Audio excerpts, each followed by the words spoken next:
showing you guys how to make some DIY chokers. So if you haven't already, don't forget to subscribe, like this video, and check out my social media. It will be linked in the description bar. So let's go ahead and make some chokers. There's a few things that you will need for these DIYs: some charms, a lobster clasp and some jump rings, scissors, ribbon or lace, and some all-in-one jewellery pliers. To start, you're going to need to take the measurement of your neck, and you're going to use this for all of the chokers. So I'm taking a piece of ribbon and seeing how long my neck is, cutting it down to size, and this will be the base. This first choker is a simple lace choker with a charm on the front, and this is the base for most of our chokers. So you're going to start by cutting your lace down to size, and then what you're going to do is use some jewellery fasteners like so and clamp them to place with the jewellery pliers. Once that's done on both sides, add a jump ring to each hole and then a lobster clasp closure on only one of the holes. And then you have a fully functioning choker necklace that looks something like this. This is how I'm making the base of all of the necklaces and using the closures to close them together. For this one, once that is done, I'm just adding a charm on the front, and you can buy these in the paper craft section of the craft store or even the jewellery making section, and I'm just using a needle and thread to sew that into place. And this is the finished choker necklace. The next one is pretty similar, but I'm using an old earring to show you guys that you can use anything that you find in your house. I'm cutting off the end of it with the pliers, and I'm just taking that earring back off. And then I'm going ahead and sewing once again the earring into place. You want to make sure that it's not too heavy so it doesn't weigh down the lace. Once that's been done, snip off the excess thread, and there is your choker necklace with an earring. This pink lace choker has been made using the exact same technique, so I'm just going to review it really quickly. Put the clasps on, add jump rings to the clasps, and then use a lobster claw to close the necklace together. So simple and so easy, and you can use these on a variety of different types of material. So here are a few of those. You can use a thick ribbon and a longer closure, and you can make a thick ribbon choker. Or you can use rickrack elastic in any colour that you would like and close that together to make an elastic choker.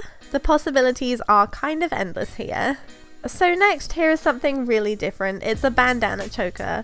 What I did is I took a bandana and cut two of the edges off facing each other, so I had a really long strip of fabric, as you can see here. Then I'm going to fold in the edges and use some hot glue to keep them in place. Make sure both edges on either side are folded over nicely so you don't have a raw edge showing. And you're just going to repeat this gluing process, folding the bandana on top of itself multiple times until you reach the end. And once you have finished, here is the final outcome. All you have to do is take the bandana and then tie it around your neck, tying it in a loose knot at the front. The next one I'm going to show you is this tassel choker, and this one is very simple too. So take some faux suede cord, and then you're going to measure out 3 of the lengths of the ribbon that you measured earlier as your base ribbon. To finish up the edges, you're going to need to use crimps, and then you're going to bend them into place once again using the jewellery pliers. And then on the end you can attach a jump ring and some tassels. You can either make tassels or buy some pre-made ones from the craft store. To wear it, you just wrap it around your neck twice and then tie it in a very loose knot at the bottom, and voila, there you have it.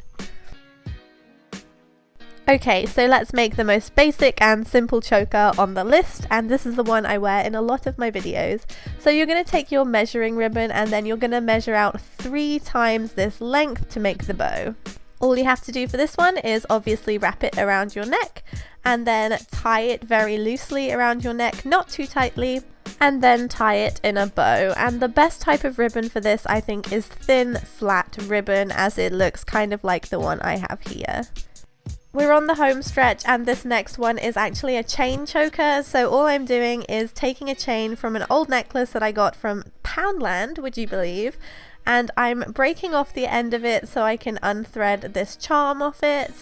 and then I'm going ahead and measuring it to the size of my ribbon and cutting it down to size. I made sure to keep the end with the closure intact, so all I had to do was add a jump ring to the other end, and there we have it. There is my choker. I added a charm using another jump ring and a charm from a craft store, but once again you can use anything from an old necklace to earrings or whatever you have lying around. And just be careful when you cut the chain, make sure you have enough space to put a few of your fingers between the chain and your neck, just to be careful. And lastly, I'm making a choker with a stone that I had lying around. I love these charms, but I don't have one, so I tried to make one. All I'm doing is using a bit of super glue on the back on the flat side of the stone, adding some string. I'm using very thick black string, and then making sure that when I wrap it around it goes through the glue. This would look really nice with wire, but I didn't have any, so the string works too. And then I'm just adding a jump ring to the back. I'm wrapping it around a few more times just to make sure it stays in place, and then I'm using a little bit of glue once again to fix all of the strings in place on the back. This is what it looks like. The back looks pretty bad, but the front looks really cute, so all I'm doing is using another piece of string, threading that onto my choker and tying it in a knot, and then I'm just using the same method to add clasps to the choker, and then I can close it up again. And this is what it looks like. I'm super happy with how this one turned out. That is everything I have to show you guys in this video. I hope you liked it. Let me know if you're going to try any of these in the comments down below, or send me a picture if you make some. And as always, I hope you guys have a great day, and I will see you in my next video. Bye!